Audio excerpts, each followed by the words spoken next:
Il est 19h. Mesdames et messieurs, bienvenue dans cette édition d'information de Nieta TV. Et voici les titres.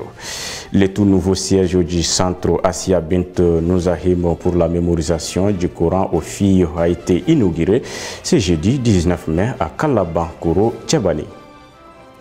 Comme annoncé hier, l'honorable Abouakar Sidiki Fomba a réagi à notre micro sur la tentative de coup d'État contre les autorités de la transition. Selon lui, ce putsch était soutenu par la France. Au Burkina Faso, aucun survivant n'a été retrouvé dans la deuxième chambre de refuge dans la mine.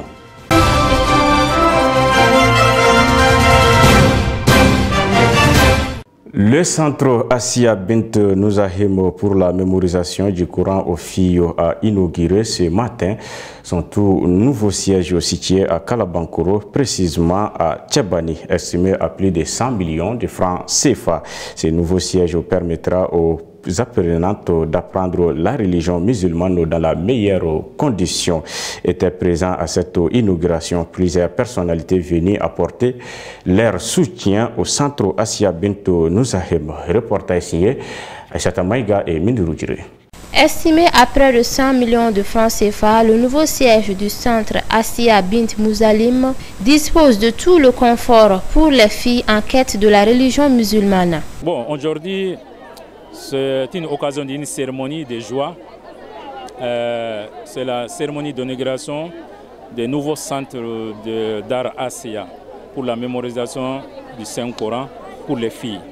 Donc, nous prions Allah subhanahu wa ta'ala qui a facilité de réaliser cet bâtiment qui abrite les centres avec des classes, des dortoirs, et des cantines, des dispensaires et d'autres aussi. Cet bâtiment, c'est R+D, a coûté environ 98 millions francs CFA, environ. À travers les dons de nos commerçants, ou bien les musulmans entiers au Mali. Très heureux, le représentant du ministre des Affaires religieuses a donné ses impressions. Un sentiment de joie d'avoir participé à cette cérémonie d'inauguration du centre de mémorisation du Saint-Coran appelé Darou Hassia. Vous savez, la promotrice, notre sœur Fatmata Binta Toukouri, elle était auparavant à Badalabougou. Ça fait 13 ans déjà qu'elle travaille dans le domaine. Si aujourd'hui, par la grâce d'Allah, elle parvient à ouvrir ce centre et par aussi les aides des fidèles musulmans, nous ne pouvons que remercier tous ceux qui ont contribué de près ou de loin à ce que cet édifice d'enseignement religieux puisse être une réalité. Vous savez, parmi les missions qui sont attribuées au ministère des Affaires religieuses, les suivis et tout ce qui contribue à l'enseignement des religions fait partie de nos missions. C'est pour cela que nous sommes ici et nous comptons, Inch'Allah, être à côté de tous ceux qui travaillent dans ce domaine-là pour pouvoir réglementer et voir comment organiser ce secteur-là afin que ça puisse être bénéfique à tous les fidèles musulmans du Mali, Inch'Allah. Le centre Assia Bint Nouzahim ne compte pas en rester là, il a encore d'autres projets à venir. Et cette occasion a été saisie pour remercier les généreux donateurs.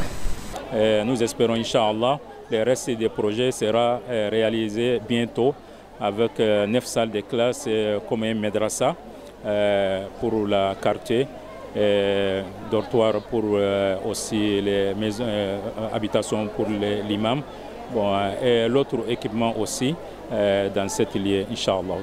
Une félicitation, bénédiction aussi envers les donateurs, qu'Allah subhanahu wa ta'ala les récompense de ce qu'ils ont fait pour la cause d'Allah subhanahu wa ta'ala. Bon vent au centre Assia Bint Nouzahim dans ses activités religieuses. Une délégation ministérielle conduite par le chef de la diplomatie, Abdoulaye Diop, séjourne en Russie, précisément dans la capitale Moscou. Le but de cette visite de travail est d'établir les liens de partenariat solides entre les acteurs économiques du Mali et de la Russie, suivant les commentaires. La délégation est composée des ministres des Transports et des Infrastructures, Mme Damele Madina Sissoko, des Mines de l'énergie et de l'eau, Lamine Seydou Traoré, de l'économie et des finances, Aloussine Sanou. La mission a pour but d'établir une relation politique et économique solide avec la Russie, a expliqué le ministre Diop à son arrivée à Moscou. Les ministres ayant effectué le déplacement dans la capitale russe mettront tout en œuvre pour trouver des solutions à des défis pressants dans le cadre de l'approvisionnement de notre pays en hydrocarbures, en intrants agricoles, en produits de consommation, notamment le bleu, le ciment. Les échanges entre partenaires maliens et russes porteront aussi sur des projets d'infrastructure. À ces projets, on peut compter sur l'appui des risques pour faire de la relance du chemin de fer une réalité dans notre pays. Les contacts ont débuté hier par une rencontre avec les vice-présidents directeurs généraux de la société russe opérant dans le domaine des chemins de fer. Les deux parties ont manifesté leur intérêt pour un partenariat dans ces domaines. Une nouvelle rencontre est prévue aujourd'hui pour approfondir les discussions techniques afin que la partie russe puisse davantage appréhender les défis qui sont les nôtres dans le secteur ferroviaire et proposer des appuis efficaces. Toujours jeudi, le programme prévoit une rencontre avec les directeurs du département de la coopération internationale et du développement de l'exportation des produits du complexe agronomique auprès du ministère de l'Agriculture et de la Fédération de Russie. Cette rencontre vise à explorer les opportunités de partenariat dans le domaine agricole. Rappelons que la Russie est un grand producteur agricole et un géant de la production d'engrais chimiques. Le programme prévoit vendredi un entretien avec le ministre russe des Affaires étrangères. Cette rencontre, qui est le clou de la visite, sera suivie d'un échange avec la presse et d'un déjeuner de travail. Ce sera l'occasion pour les deux chefs de la diplomatie de réaffirmer la solidité des relations de coopération entre la Russie et le Mali. Abdoulaye Diop ne manquera certainement pas de rappeler l'attachement du Mali à affirmer sa souveraineté et à faire prévaloir sa volonté de traiter avec les pays qui respectent ses choix stratégiques. Le partenaire russe a déjà exprimé son soutien à ses aspirations du Mali. Nul doute qu'il les réitérera et fera connaître les appuis que son pays entend apporter au Mali qui en a fortement besoin aujourd'hui. Le programme de la journée du vendredi prévoit aussi un entretien avec le vice-ministre de l'Industrie et du Commerce de la Fédération de Russie. Les stations Total, Shell, Orexo et Ola Energy ne sont pas en service depuis 5 jours. En cause, la grève des pompistes de ces stations d'essence qui dénoncent les mauvaises conditions de travail et déplorent une exploitation inhumaine de la part de ces sociétés multinationales qui les sucent le sang depuis plusieurs années. Premier point, application de convention collective des pétroliers. Donc c'est notre point principal. Oui, il y a des malentendus dans cette convention. Bon, application des conventions pétrolières et aire du travail et contrat et ensuite contrat et ensuite pétrole, comment on l'appelle, et faire des déplacements. Oui. Bon, l'opération que nous avons menée, notre objectif premier, et de demander à notre autorité de collaborer les autorités avec notre direction pour appliquer les conventions pétrolières des pompistes et ensuite Union nationale du travail, les difficultés de points. Donc premier point, et R, deuxième point, pas de primes, troisième point, pas de transport. D'autres pompistes qui ont à INPS et d'autres qui n'ont pas à INPS. Et d'autres qui n'ont pas à AMO aussi. Voilà. Oui, l'INPS a envoyé un courrier pour demander aller voir INPS pour que les gens qui n'ont pas au INPS, ils n'ont pas au AMO. Donc on a fait un constat pour envoyer des listes de ceux qui n'ont pas à INPS. Oui, les autorités n'ont pas d'abord sollicité jusqu'au présent. Oui, on a un message à dire aux autorités. Donc nous sommes des jeunes. Aussi, nous sommes des jeunes. Quand les jeunes travaillent, il faut aider les jeunes pour que les jeunes vont commencer à aider notre popularité dans la société. Et puis encore, les autorités ont essayé de réfugier pour parler les 4 directions pour qu'on puisse comprendre pour que notre point de grève doit être limité. Si notre réclamation ne nous est pas satisfaite, nous allons déposer notre grève illimitée l'année prochaine, Inch'Allah. Toutes les stations seront fermées, comme Yara Ol, Somayaf, Soyat, Shell, Total, Orexi, Ola. Donc Donc les sociétés nationales aussi vous soutiennent? Oui, bien sûr. Nous sommes dans le même syndicat national du travail Sénabef. Bon, patronat, vraiment, je suis vraiment déçu par le patronat. Le patronat n'a jamais fait un grand mouvement pour que nous puissions connaître que le patronat qui est en action. Jusqu'au présent, rien n'a changé. Donc le patronat, c'est le patronat. Donc le patronat doit vraiment faire ce que nous demandons. Le patronat, lui, les points stratégiques de dit à les 4 directions appliquer la convention sur tout point. Mon dernier mot, j'ai soutenu les gens et les militants et les militantes de dire toujours motivés, toujours prêts. Donc le mot d'ordre, quand le mot d'ordre sera appliqué l'année prochaine illimité, donc nous allons aller au illimité. Notre pays a déjoué un coup d'État dans la nuit du 11 au 12 mai 2022, a déclaré le gouvernement dans un communiqué. C'est suite à cette information que nous nous sommes entretenus avec un membre du Conseil national de transition, l'honorable Aboubakar Sidiki Fomba, sur le sujet. Selon lui, cette tentative de coup d'État était soutenue par la France. Écoutons-le au micro de Aïssata Touré. Cette tentative de coup d'État est réelle selon l'honorable Fomba. Il estime que c'est la France qui est derrière cet acte et pense aussi que c'est en lien avec le retrait de notre pays du G5 Sahel. Ce coup d'État est réel et ceux qui ne croient pas, peut-être soit ils font semblant ou peut-être qu'ils ne sont pas au courant de la réalité. En fait, il est important de préciser que depuis plusieurs mois, ce coup d'État se préparait au Mali. J'en avais fait déjà des annonces.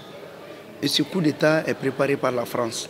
Il faut le reconnaître. D'abord, lié à son intention d'asphyxier le peuple malien, qui a été prononcé par le président Emmanuel Macron, par Jean Le Drian et par Florence Parly. Le fait de ne pas reconnaître les autorités maliennes et prendre des sanctions qui sont des punitions contre le peuple malien s'inscrivait dans cette logique de déstabilisation de la transition. Et cela est en lien au fait que le Mali s'est retiré du G5 Sahel. Parce qu'ils voulaient aussi profiter du G5 Sahel pour atteindre leur objectif de déstabilisation de la transition. Puisque ce G5 même ne sert à rien au Mali, donc les décisions sont un peu liées.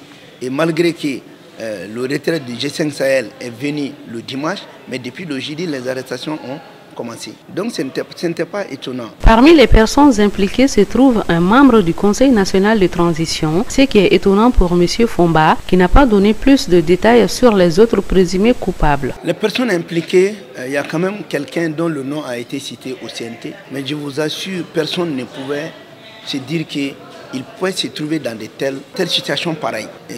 J'ai été surpris. Mais qu'à cela ne tienne, les hommes sont les hommes. Je ne connais pas les autres physiquement, mais les autres, se disant CEMA, aussi, il ne faut pas ignorer, même au niveau de la CEMA, il y a des gens qui sont des brebis galets. Ça se trouve à tous les niveaux. Hein. C'est-à-dire qu'il ne faudrait pas qu'on soit surpris, mais quand même, c'est des événements qui sont là. L'honorable Fomba a par ailleurs donné des précisions suite aux rumeurs partagées sur les réseaux sociaux, insinuant que le président du Conseil national de transition, le colonel Malik Diaw, serait impliqué dans cette tentative de coup d'État. Il est important de préciser que cette tentative de coup d'État, comme le disent certains médias mensonges, dans leur psychologie de la division pour régner, prétendant dire que ceux qui font le coup d'État sont proches de Malik Diaw. Et ça, c'est des mensonges grossiers. Malik Diaw n'est impliqué en rien de cette affaire. Malik Diaw, c'est un homme respectable. Celui qui l'a fait, il l'a fait à son détriment. Comme ceux d'entre nous qui sont au niveau du CNT, nous sommes venus au nom des regroupements. Personne n'est venu par affinité à Malik Diaw. Donc, ceci étant, chacun a son comportement. Et donc, il n'est ni proche de Malik Diaw, ni proche de qui que ce soit. Il faut que les gens évitent d'aller dans cette dynamique du maillon faible en essayant de créer l'amalgame entre les 5 colonels qui sont ensemble. Toujours selon lui, la situation actuelle de notre pays est sous contrôle grâce à la sécurité d'État. La situation où nous sommes, tout est bien pris en compte par la sécurité d'État. Les communications de tout le monde, y compris même nous qui sommes au niveau du CNT, même les ministres, tout le monde est sous contrôle. Personne n'est au-dessus de la loi. La sécurité d'État a le droit d'intervenir à n'importe quel moment pour interrompre toute tentative de déstabilisation du pays, toute atteinte à l'intégrité de notre territoire. Pour terminer, que pouvez-vous nous dire comme dernier mot? Le dernier mot, c'est d'appeler le peuple malien à la défense nationale. La défense nationale incombe à chaque population, à chaque homme, à chaque femme, à chaque jeune de ce pays. Et conformément à l'article 22 de la Constitution qui stipule que quand il y a la guerre, la défense de la patrie est un devoir. Et j'invite aussi les partis politiques à respecter l'article 128 de la Constitution qui exige aux partis politiques de respecter l'unité nationale et l'intégrité du Mali. J'en appelle à la population que le combat que nous menons aujourd'hui, ce n'est pas le combat seulement de Assimi Goïta, ni de Choguel, ni de nous. C'est un combat d'ensemble. C'est un pays dans son ensemble qui a décidé de sauver leur pays, de sauvegarder notre intégrité, de se donner la main pour libérer notre pays de la main de l'impérialisme français, de l'esclavagisme français et du néocolonialisme français, en nous retirant de la France-Afrique, en nous retirant des griffes de l'armée française pour pouvoir assurer notre indépendance. Aujourd'hui, nous comptons dire au peuple malien, à l'ensemble des Africains, que nous sommes lancés pour la triade de l'indépendance, à savoir la souveraineté militaire, la souveraineté linguistique et culturelle et la souveraineté économique et monétaire. Et ensemble, si on se donne la main, le Mali peut gagner. Et c'est ce gain-là, cette victoire, va appartenir au futur du Mali. Le Conseil des ministres s'est réuni en session ordinaire le mercredi 18 mai 2022 dans sa salle de délibération au palais de Koulouba sous la présidence du colonel Assimi Goïta, président de la transition. Après examen des points inscrits à l'ordre du jour, le Conseil a adopté des projets de texte, procédé à des nominations et entendu des communications. Suivant la lecture du communiqué. Au chapitre des mesures législatives et réglementaires, sur le rapport du ministre de la Défense et des anciens combattants, le Conseil des ministres a adopté un projet de décret portant modification du décret numéro 20-17-05-76/OPRM du 18 juillet 2017 fixant l'organisation et les modalités de fonctionnement de l'état-major général des armées. Des projets de texte relatifs à la création, à l'organisation et aux modalités de fonctionnement de la direction de la justice militaire. Des projets de texte relatifs à la création, à l'organisation et aux modalités de fonctionnement de la direction centrale du service de santé des armées. La restructuration en cours des forces armées a révélé l'impérieuse nécessité de relire les textes de création, d'organisation et de fonctionnement de certaines structures, notamment l'état-major général des armées, la direction de la justice militaire et la direction centrale du service de santé des armées. Les projets de texte adoptés visent à corriger les insuffisances décelées dans l'organisation et le fonctionnement de ces structures en apportant des innovations, notamment la création de nouvelles structures adaptées pour des besoins opérationnels, la redéfinition des missions assignées à la direction de la justice militaire, la réorganisation des structures concernées, la reformulation de la dénomination de la direction centrale des services de santé des armées, la prise en compte des prestations de services de la direction centrale des services de santé des armées au profit du personnel non militaire. L'adoption de ces textes permet de renforcer le professionnalisme des forces armées et de sécurité afin de mieux répondre aux défis sécuritaires. Sur le rapport du ministre de l'économie et des finances, le Conseil des ministres a adopté des projets de textes portant abrogation des marchés relatifs à la fourniture de 55 000 tonnes de riz importés en 3 lots et de 20 000 tonnes de riz local en 5 lots. Le marché du lot numéro 1 relatif à l'achat de 20 000 tonnes de riz importé à livrer dans le magasin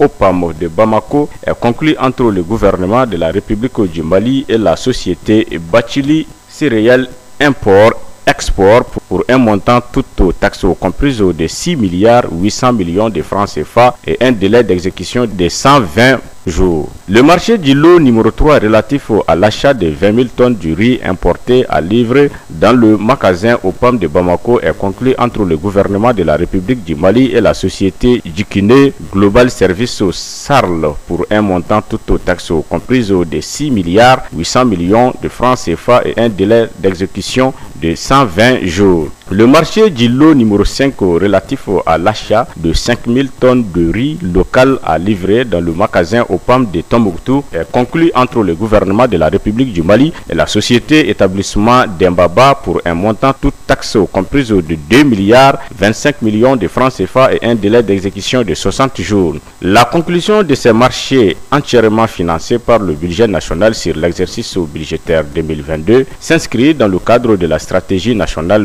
d'anticipation du renchérissement des prix et risque de rupture de stock des produits de première nécessité. Sur le rapport du ministre du Développement rural, le Conseil des ministres a adopté un projet de décret fixant les modalités d'application de loi numéro 2016-004 du 12 février 2016 régissant la pharmacie vétérinaire. Dans le cadre de la réforme de la pharmacie vétérinaire engagée en 2006, le Conseil statutaire des ministres de l'UEMOA a adopté des textes fondamentaux, notamment la directive numéro 07/2006/CM/UEMOA du 23 mars 2006 relative à la pharmacie vétérinaire. À l'instar des autres pays de l'espace UEMOA, le Mali a transposé cette directive à travers l'adoption de la loi numéro 2016-004 du 12 février 2016 régissant la pharmacie vétérinaire.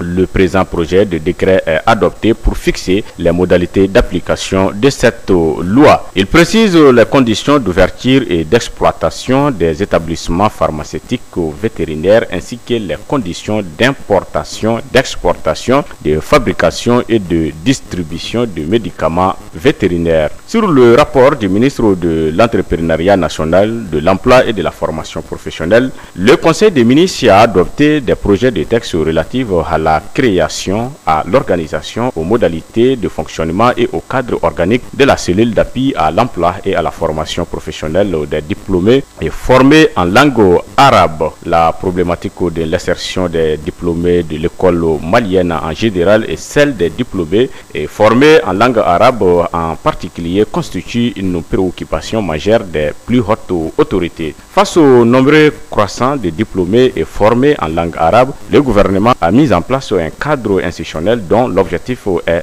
de procurer à chaque citoyen une éducation et une formation lui permettant de s'insérer dans le tissu productif et socio-économique du pays. La cellule d'appui à l'emploi et à la formation professionnelle des diplômés et formés en langue arabe aura pour mission d'entreprendre toute action appropriée visant à renforcer l'employabilité et faciliter l'insertion professionnelle des diplômés et formés en langue arabe. L'adoption des présents projets de texte consacre de la création sur l'île d'appui à l'emploi et à la formation professionnelle des diplômés et formés en langue arabe et permet de les doter pour les 5 prochaines années en personnel nécessaire à l'exécution de sa mission. Au chapitre des mesures individuelles, le Conseil des ministres a procédé à des nominations. Au chapitre des communications, sur le rapport du ministre de la Justice et des Droits de l'Homme, garde des Sceaux, le Conseil des ministres a pris acte d'une communication relative à l'institution prochaine d'un pôle judiciaire spécialisé en matière de lutte contre la cybercriminalité. L'utilisation des techniques numériques s'avère de nos jours une impérieuse nécessité compte tenu de l'essor des nouvelles technologies de l'information et de la communication. Il importe de relever que l'utilisation malveillante des réseaux sociaux peut entraîner des conséquences très graves, notamment des cyberattaques, d'escroqueries, de discrédit contre les gouvernements, les entreprises et les particuliers. L'institution d'un pôle judiciaire spécialisé en matière de lutte contre la cybercriminalité permet de mieux encadrer l'usage des nouvelles technologies de l'information et de la communication. Sur le rapport du ministre de la refondation de l'État chargé des relations avec les institutions, le Conseil des ministres a pris acte d'une communication relative à la tenue de la deuxième session du comité de pilotage du processus d'élaboration du programme national d'éducation au Valère. Le comité de pilotage du processus d'élaboration du programme national d'éducation au Valère a été mis en place avec pour mission d'élaborer un programme d'enseignement et d'éducation civique, morale et patriotique sur le respect des valeurs et la bonne gestion du bien public. À l'issue d'une large écoute et de consultation des différentes catégories socio-professionnelles, de différentes catégories socio-professionnelles, personnalités, organisations, institutions, le comité d'experts a élaboré un avant-projet de programme national d'éducation aux valeurs, comportant le système de valeurs à promouvoir pour la construction d'un citoyen de type nouveau dans le perspective du projet Madikura de reconstruction de l'État et de la nation. Cet avant-projet de programme national d'éducation aux valeurs sera soumis pour validation au comité de pilotage. Le ministre de la Santé et du Développement social a informé le Conseil des ministres de l'évolution de la maladie à coronavirus marquée par une diminution du nombre de cas testés positifs par rapport à la semaine précédente. Le président de la transition, chef de l'État, a cependant appelé la population au respect strict des mesures de prévention et de lutte contre la maladie.